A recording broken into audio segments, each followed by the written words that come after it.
Nós temos agora a nova lei da improbidade administrativa. Nosso palestrante é o jovem Juliano André Heisler, advogado da Heisler Sociedade Individual de Advocacia, advogado com 10 anos de experiência em gestão pública, conhecimentos em licitações, contratos, tributário, civil e trabalhista, regimes jurídicos próprios e processos administrativos disciplinares, processos administrativos especiais, representações no TSE, no TCU, MP, RS e também do MPU. Com muito carinho, eu chamo para cá para fazer o uso da palavra o doutor Juliano André. Por favor, doutor Juliano.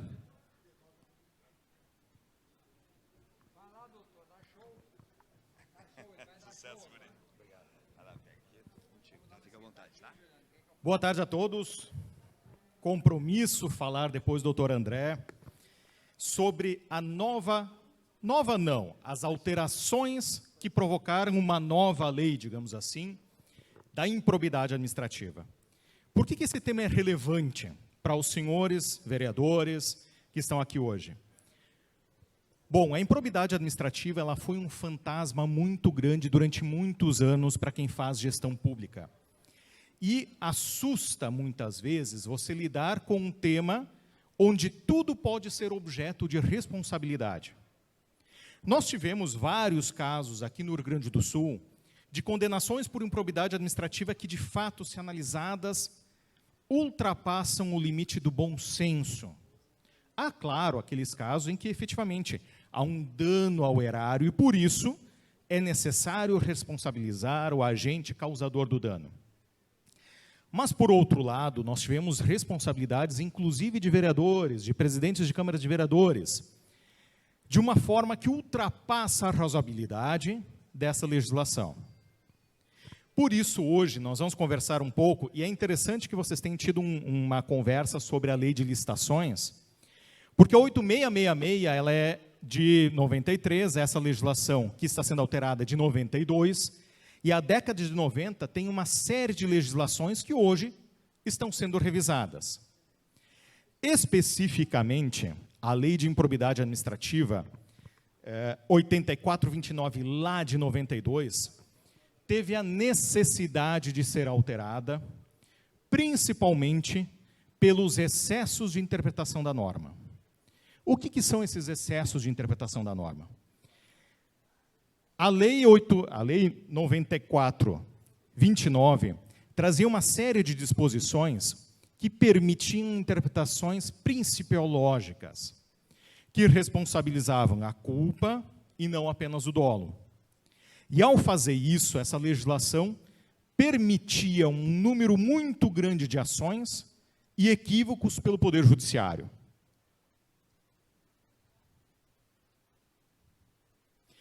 Um exemplo disso está no artigo 10 e o artigo 11 da norma que foi alterada agora.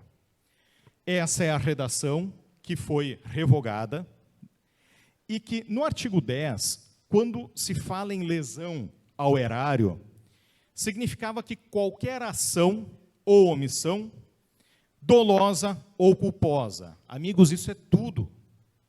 Qualquer ação ou omissão, ou seja, tu fazer ou tu não fazer, dolosa ou culposa, tu ter a intenção de fazer este ato, ou talvez por negligência, imprudência, imperícia, tu deixar de fazer. Era passível de ser responsabilizado por improbidade administrativa. O mesmo, ou muito parecido, acontecia no artigo 11, que tinha um problema ainda maior para quem trabalha com gestão pública.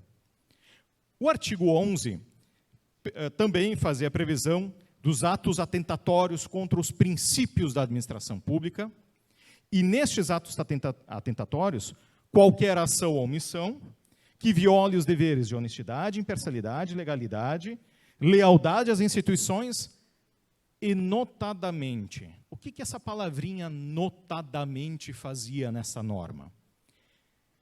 Ela permitia que promotores, que advogados de prefeituras, inclusive eu sou advogado de prefeitura, ingressasse com ações de improbidade administrativa, discutindo princípios da Constituição. E uma vez que ela permitia ela era um rol exemplificativo e não restringia, o que acontecia? Bom, um grande número de processos, muitas vezes por atos que, embora puníveis, poderiam ser puníveis na esfera administrativa, não havia necessidade de uma grande ação, como acaba sendo a ação de improbidade administrativa. Isto resultou em uma série de julgamentos, por vezes equivocados. E mesmo que o juiz de primeiro grau, com bom senso, viesse a entender que aquele ato não era um ato propriamente de improbidade administrativa, talvez fosse pequeno, talvez não merecesse atenção do Poder Judiciário, do Ministério Público, movimentar toda essa máquina administrativa para julgar fatos tão pequenos. Se o juiz de primeiro grau entendesse, não, olha, pelo princípio da insignificância, se é tão pequeno, não vamos mover todo o judiciário por causa disso. Nosso Tribunal de Justiça, exemplo desse julgamento, entendia que qualquer ato que pudesse ser considerado de improbidade administrativa deveria ser julgado até o fim e poderia, sim, neste caso, ter uma condenação. Foram várias sentenças como essa, acórdãos como esse, que levaram a verdadeiros absurdos em julgamentos. Eu vou citar uns exemplos para vocês. Por exemplo, esse daqui é o exemplo de um prefeito. Este prefeito contratou um motorista de ambulância. E vocês sabem, nos municípios, o motorista de ambulância muitas vezes sai de madrugada, volta de madrugada, e não vale a pena você contratar 2, 3, 4, 5 motoristas, porque aquele roteiro tu vai fazer com uma pessoa só. E é mais econômico para o município, muitas vezes, pagar uma hora extra do que ter 5, 6 motoristas à disposição para cumprir os horários. Pois bem, neste município, o município pagou por 60 horas extras para um servidor. O Tribunal de Contas entendeu que essa era uma despesa irregular, o Ministério Público idem, e esse gestor teve a suspensão dos direitos políticos por 3 anos, multa civil igual a 6 vezes a última remuneração do prefeito, e proibição de contratar com a administração pública ou receber benefícios por 3 anos. Uma pena totalmente desproporcional para um gestor que, de fato, quem trabalha em Secretaria de Saúde, quem sabe como tem que fazer a gestão e como é complicado fazer a gestão, muitas vezes, de equipe, sabe que não houve um prejuízo efetivo. Além disso, nós tivemos, neste caso, vereadores. Quem trabalha com motoristas em prefeitura sabe que muitas vezes ocorre o seguinte: estes são profissionais que estão à disposição do município, não importa dia, data, horário, eles têm que sair correndo que nem louco, porque a gestão pública precisa dos profissionais e vai usar eles. É normal que exista um sistema de diárias. Bom, lamentavelmente, às vezes, porque eles estão querendo também, ou precisam de um dinheiro, alguma coisa, eles levam um lanche e vão lá no restaurante e pegam uma notinha para compensar. Junta na prefeitura, ganha diária, não gasta tanto. Neste caso aqui foi pego e os valores são muito pequenos. Mesmo assim, o Ministério Público entendeu que merecia uma ação de improbidade administrativa. O juiz de primeiro grau, ao analisar o processo, ele disse, mas venhamos e convenhamos, R$120, R$25, isso não paga nem o coitado estagiário que está fazendo a ata. Então, para que mover todo o Poder Judiciário por isso? Pois o Tribunal de Justiça entendeu que a sentença que extinguia o feito estava incorreta, mandou voltar para o primeiro grau e, sim, vai julgar tudo isso por R$120. Essas distorções não só inflaram o Poder Judiciário com processos que verdadeiramente não tinham a necessidade de existir, porque não deram ao ato de improbidade administrativa a relevância que ele tem. A improbidade administrativa é o grande dano, é o dano punível, não é a miudeza. A miudeza você vai resolver de forma administrativa. Se é servidor, vai resolver com o PAD, processo administrativo disciplinar. Não há necessidade de judicializar essa matéria. Em todo esse processo, nós tivemos algumas manifestações e 2 são completamente opostas. Por que eu fiz questão de trazer menção a uma nota feita pelo CNM, pela Confederação Nacional dos Municípios? Ela alertava para a possibilidade de apagão das canetas. Uma expressão bonita e é verdadeira. Quantos gestores desistiram do serviço público com medo do que poderia ocorrer, porque ele não é onipresente? Ele não sabe o que cada um dos servidores do município está fazendo, a todo tempo, a toda hora. Muitos bons gestores se afastaram da gestão pública por conta disso. E o CNM alertava isso. E fez uma pesquisa dos processos relativos a ações de improbidade administrativa dos anos de 2005 até 2018, em que constatou que dos 806 processos que vieram de atos da esfera municipal, um pouco mais de 10% efetivamente eram enriquecimento ilícito. A maior parte eram atos atentatórios a princípios, ou seja, aquele subjetivismo que a legislação permitia. E eles realmente evidenciaram, e até eu vou ler a citação que eles fizeram na nota, agora, em uma situação em que não houve má-fé, o gestor pode ficar sangrando pelo resto da vida. E isso aconteceu várias vezes. O Conselho Nacional de Justiça fez uma manifestação oposta. Ele comemorou que nós temos, desde o início da Lei de Improbidade Administrativa, 8 mil pessoas condenadas com 2,11 bilhões de recursos ressarcidos. Quando eu lembro dos R$120, e lembro que muitas vezes um gestor ele podia ser condenado em até 100 vezes a sua remuneração, quando o ato fosse atentatório aos princípios, realmente você entende como arrecadou tanto, mas tudo isto era devido efetivamente? Enfim, lembrando que pela meta do 18 do Poder Judiciário, eles querem julgar agora os processos que foram protocolados até 2011. São 120 mil processos. Então, vocês imaginem o impacto disso. Só que, nesse processo todo, nós temos que compreender o seguinte. Na administração pública dos atos, nós temos 3 esferas de responsabilização.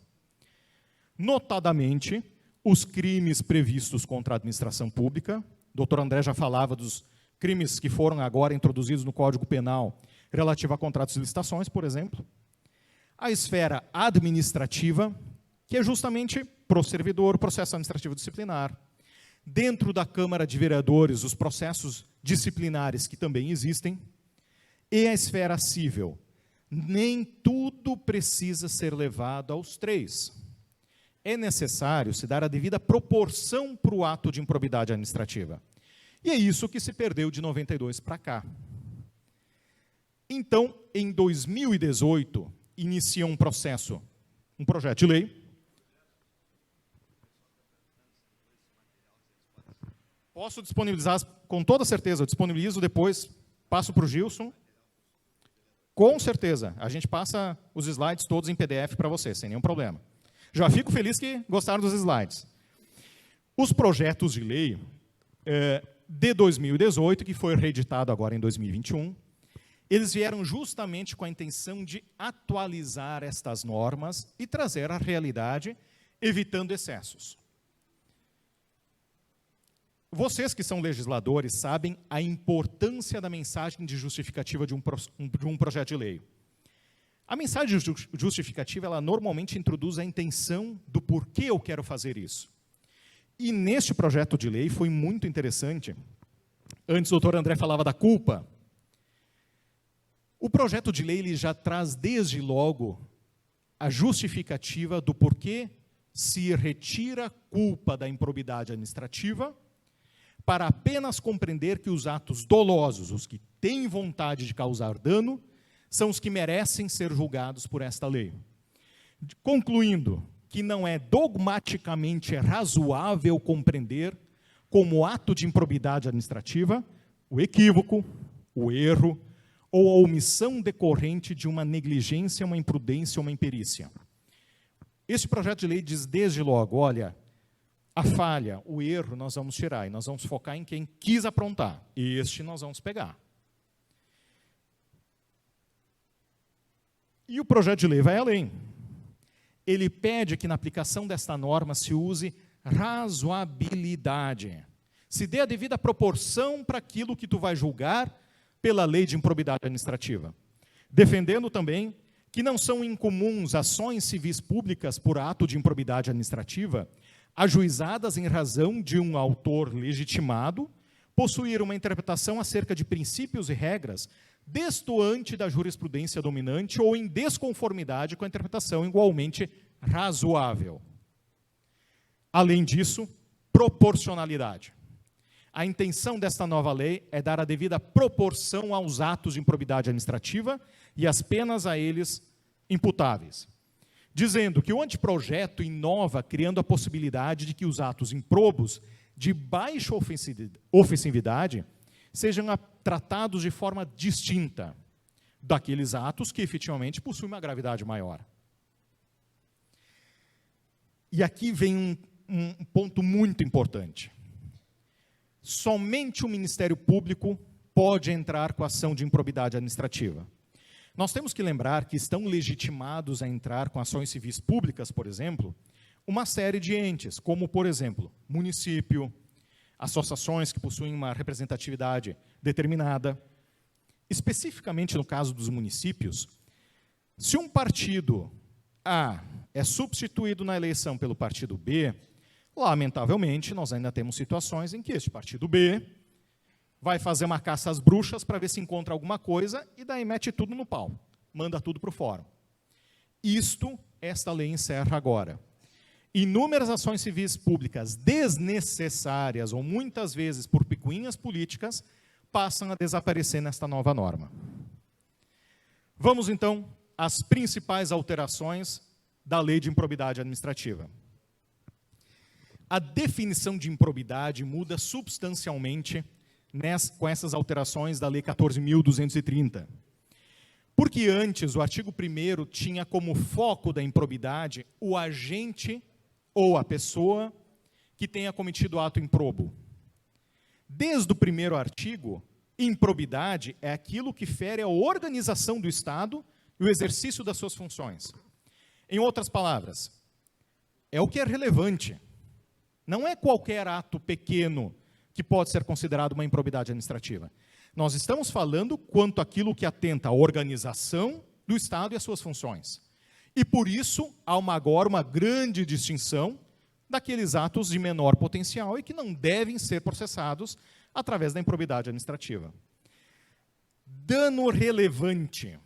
A norma também, antes, o artigo 11, pegando de novo o artigo 11, que é um artigo que eu odiava, mas enfim, que era justamente aquele artigo atentatório aos princípios da administração pública, e que dizia que tudo que tu fizer contra os princípios, tu vai ser responsabilizado, ou mesmo tudo que tu não fizer. Tudo era motivo de responsabilização. Este texto foi revogado e substituído por este texto que possui um significado muito forte. Constitui ato de improbidade administrativa que atenta contra os princípios da administração pública, a ação ou omissão dolosa, ou seja, com a intenção de causar o dano, que viole os deveres de honestidade, imparcialidade, de legalidade, caracterizada por uma das seguintes condutas. Possuem um rol exemplificativo. Parágrafo 4º. Os atos de improbidade de que trata neste artigo exigem lesividade relevante ao bem jurídico tutelado. Não é qualquer picuinha que vai virar processo de improbidade administrativa. Eu tenho que ter um dano significativo, senão eu não posso entrar com a ação de improbidade administrativa. Dolo. Vocês podem ver, eu fiz aqui a transcrição do artigo 9º, 10º, 11º, com a nova redação. Todos eles, a presença do dolo é indispensável para a caracterização do ato de improbidade administrativa. A culpa foi totalmente afastada para a exigência da vontade do agente em causar o ato lesivo ao patrimônio público. Mesmo a responsabilidade de terceiros, e a gente viu várias condenações recentes em que tu acaba levando todo mundo para a mesma panela e responsabiliza todo mundo e todo mundo responde até o limite. Aqui, o terceiro, a empresa contratada, enfim, ele também tem que ter tido a vontade de causar o dano, para ele poder responder. E também não respondem, por exemplo, uma empresa compra a empresa B, ela não vai responder, pelos atos de improbidade, no período em que ela comprou e dali para diante, justamente para protegê-la também e não estender além do necessário as sanções exigidas pela nova lei, pela lei que alterou a lei de improbidade administrativa. Nepotismo. Aqui vem um ponto muito importante para os senhores. Senhores legisladores, o nepotismo sempre foi previsto na súmula 13 do STF. Ele foi trazido para a lei de improbidade administrativa e mais, trouxe também um outro entendimento jurisprudencial já consolidado, que é do nepotismo cruzado. Eu sou vereador e eu quero um CC para minha filha no executivo. Eu vou pedir para o prefeito nomear minha filha, em troca, na Câmara de Vereadores, eu nomeio o filho dele. Nepotismo cruzado. A lei passa a tratar como ato de improbidade administrativa, compreendido o ajuste mediante designações recíprocas. Traz também o nepotismo cruzado. Então é importante para saber que agora ele está dentro da lei de improbidade administrativa. Mas, quando você tem cargos em comissão em uma estrutura, é evidente que estas pessoas são as pessoas da confiança de um grupo, de um partido, de um projeto de governo que alcançou o poder. É óbvio que essas pessoas possuem indicações. Mas no Brasil, a gente tem, lamentavelmente, a mania de fazer, às vezes, que nem avestruz, que enfia a cabeça dentro da terra e finge que não é, que não acontece. A lei de improbidade administrativa, com as alterações da 14.230, passa a vigorar no artigo 11, parágrafo 5º, com os atos que não são de improbidade administrativa. A indicação política não é ato de improbidade administrativa, sendo a redação: não se configurará a improbidade a mera nomeação e indicação política por parte dos detentores de mandatos eletivos, sendo necessária a ferição de dolo com a finalidade ilícita por parte do agente. Eu sou vereador, eu peço para o prefeito nomear o meu irmão para chefe do compras e digo: agora vai. Vai lá que agora nós vamos se divertir. Isto é punível. Agora, eu tenho meu irmão, chego para o prefeito e digo: amigo, meu irmão vai ficar ruim porque eu vou pegar o nepotismo, né? Eu tenho meu vizinho, meu eleitor, todo mundo sabe que foi meu cabo eleitoral. Eu digo para o prefeito: amigo, dá uma chance aqui, é minha indicação. Tranquilo. Não é ato passivo de punição pela nova alteração da lei de improbidade administrativa.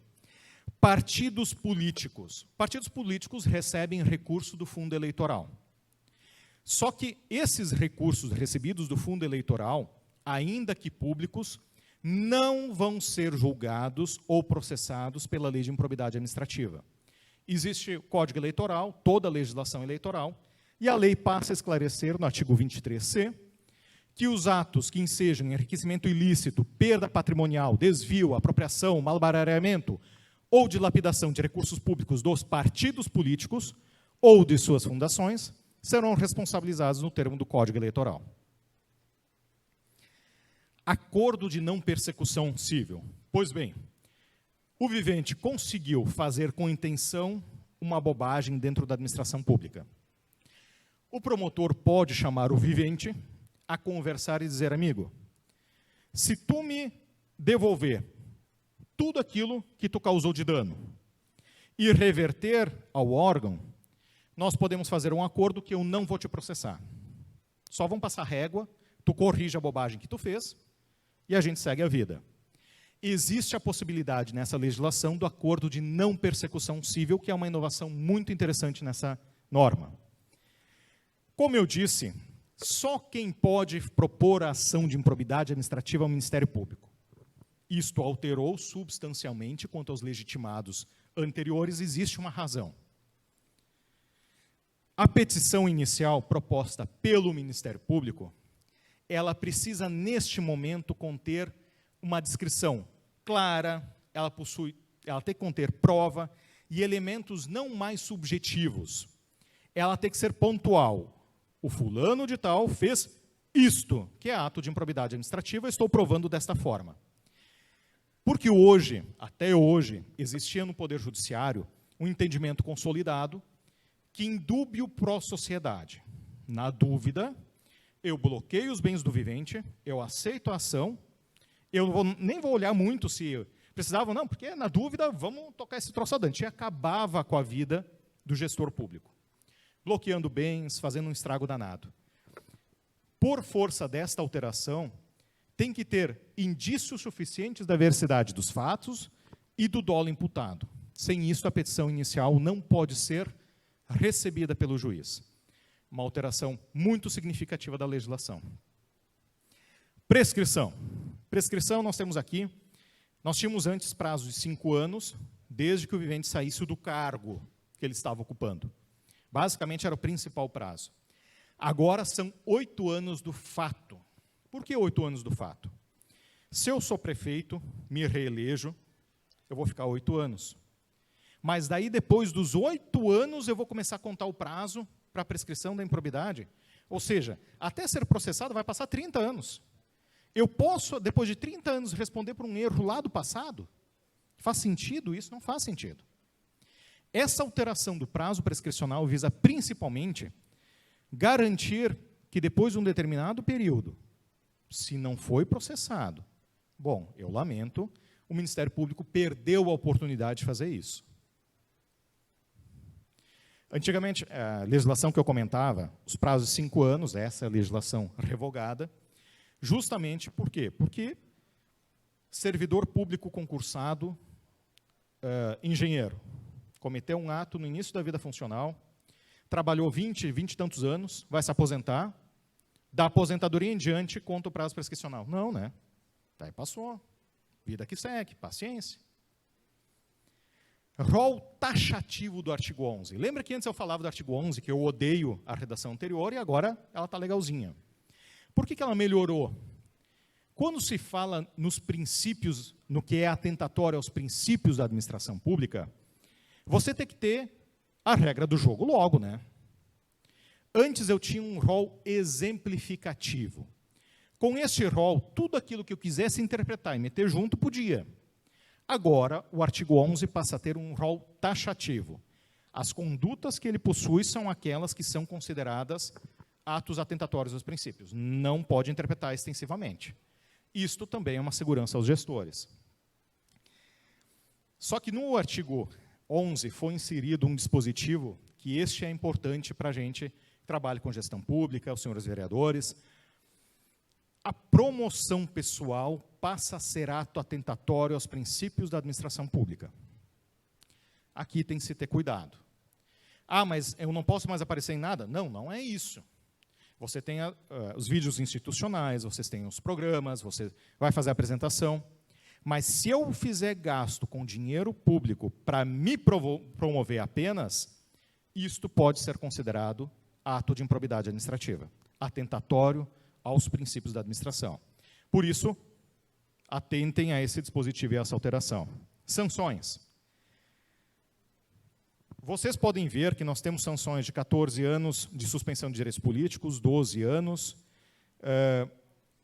multa civil, ao invés de 100 vezes o salário do gestor, 24 vezes, baixou o limite máximo.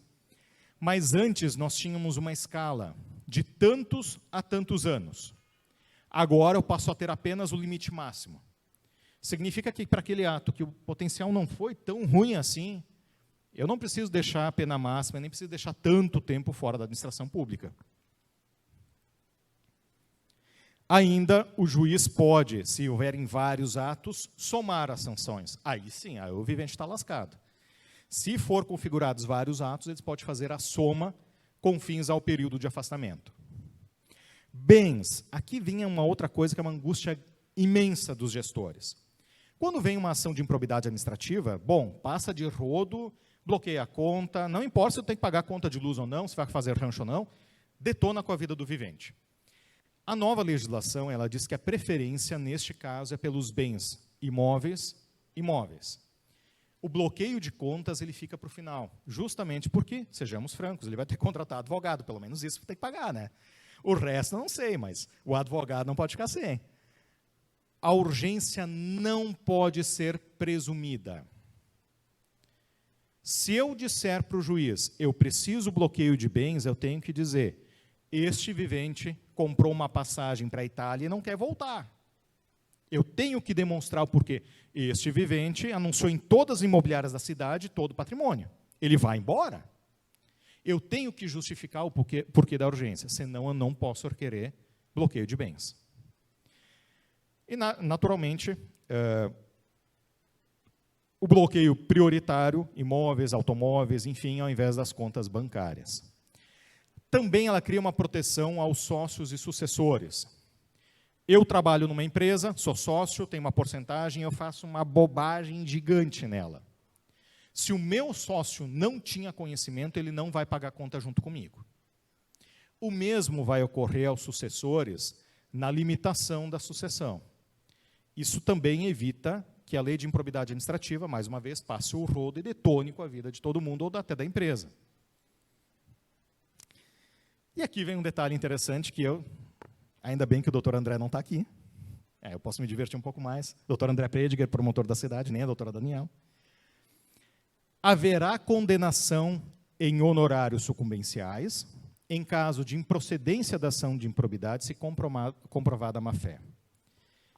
Nós tivemos casos no Rio Grande do Sul, Brasil afora, em que manifestamente houve a intenção de dar uma judiada.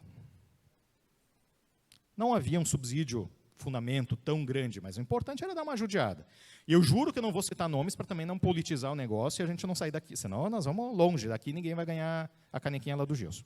Mas o fato é que se nós pensarmos, o uso da ação de improbidade para fins inclusive políticos existiu.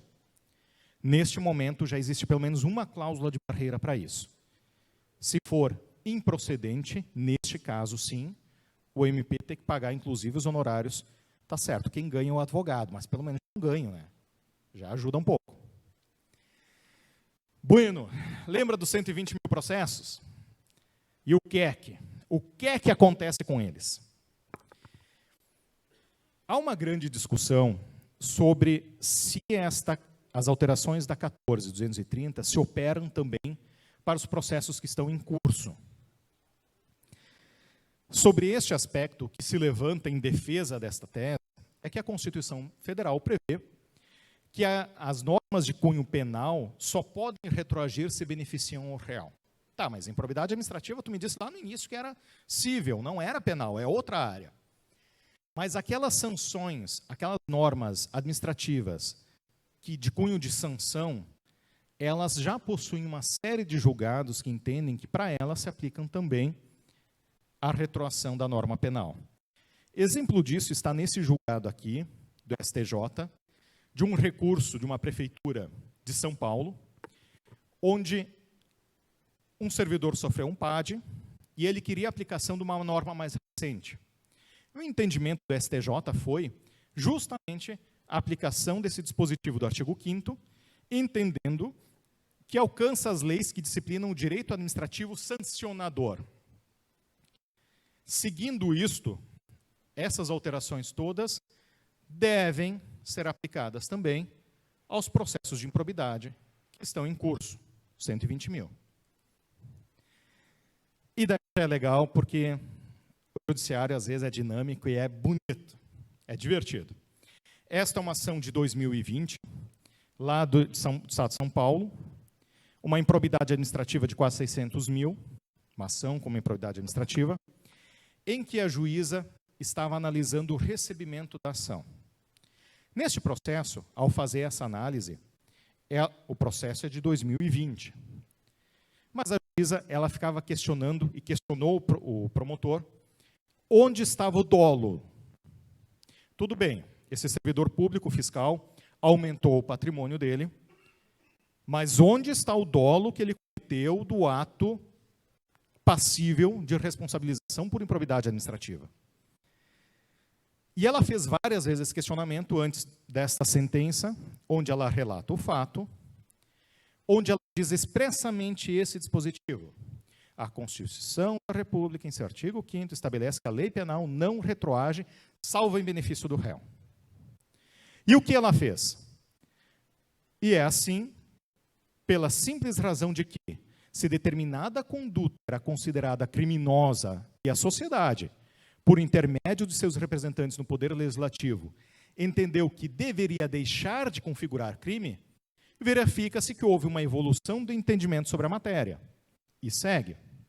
A conclusão, para o presente caso, é de que, se a lei agora exige dolo além da aquisição dos bens de forma incompatível com o salário vigente, e o autor não aponta a presença deste, não há como dar prosseguimento à ação.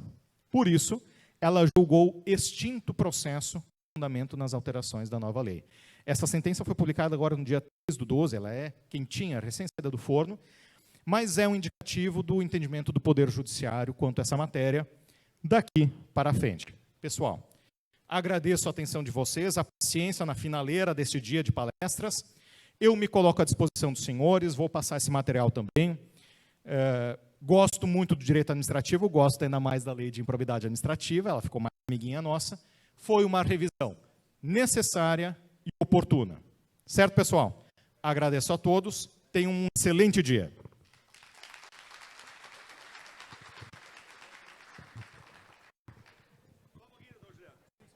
O homem é bom, eu não me engano. Bom é o doutor Juliano. Parabéns. Boa tarde, boa noite a todos, quase, né? Quero me apresentar aqui.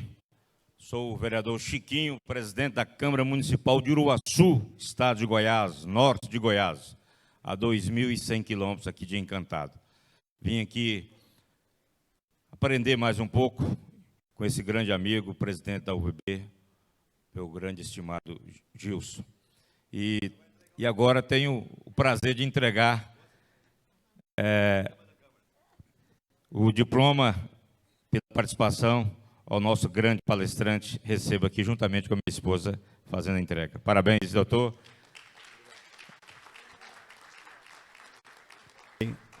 Vamos mais ali para o centro para fazer uma foto. O Tainá, não sei se tu vai registrar. Batata, faz o favor para mim. A primeira-dama da Câmara, dona Marisete, vereador. Vamos deixar nos registros. Doutor Juliano, nosso muito obrigado. Excelente a sua palestra.